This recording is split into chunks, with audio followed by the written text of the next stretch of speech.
NXP's i.MX 8X Multisensory Enablement Kit is a platform for developing efficient, safety-certifiable designs for industrial and automotive applications based on the i.MX 8X processor family. The board features the i.MX 8 Quad X Plus with 4 ARM Cortex A35 cores at 1.2 GHz and a Cortex M4 at 266 MHz, as well as integrated multimedia, security, and connectivity capabilities.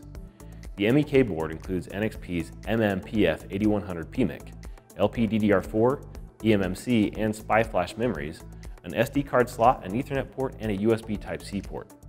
There are multiple onboard sensors as well as connectors for displays, cameras, and audio I/O, enabling the development of intuitive, responsive HMIs. The i.MX 8X MEK also offers an M.2 expansion port and optional base port for further expansion, and NXP provides drivers and software for multiple operating systems.